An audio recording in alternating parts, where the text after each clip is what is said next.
Ibu-ibu berpantang, siapa pernah rasa sembelit yang sangat mengerikan? Ya Allah, memang sakitlah nak membuang tu kan. Pika pernah mengalaminya juga masa anak yang sulung. Tapi ibu, jangan stres. Jom Pika bantu selesaikan. Di mana Pika pun dah start masa anak nombor 2. Pika dah jumpa solusi ni. Alhamdulillah, Pika dah tak ada dah kena sembelit. Sampailah salin berpantang anak nombor 4. Memang Pika amalkan tips ni. Korang tengok tips yang akhir sekali. Sebelum tu, follow Pika untuk tips berpantang lebih selesa. Pastikan ibu cukup air. Jangan korang minum air. Yang ni penting sangat. Lepas tu yang kedua, makan buah.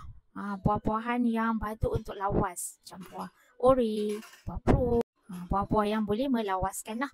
Okay. Yang ketiga, jangan meneran. Okay, jangan sesekali meneran. Yang ni ibu boleh, nanti Pika akan share macam mana ibu boleh bantu ibu supaya kita tak perlu meneran pun boleh membuang. Sebab kalau ibu meneran, bahaya sangat pada luka jahitan. Kalau boleh tertetak.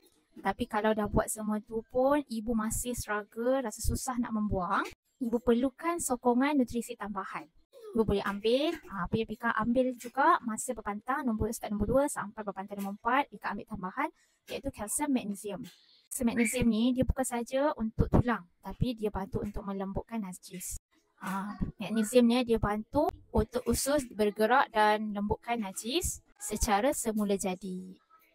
InsyaAllah lepas ibu ambil kalsium magnesium ni, tak ada dah serasa sembelit berulang.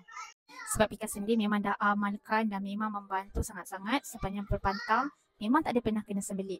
Dan bagus juga supaya kita tak ada rasa lengur-lengur. Banyak sangat fungsi kalsium magnesium ni. Nak Pika kongsikan vitamin magnesium yang selamat untuk ibu menyusu dan berpantang. Boleh komen nak lawas ataupun DM ataupun tekan jari Pika di bio profile.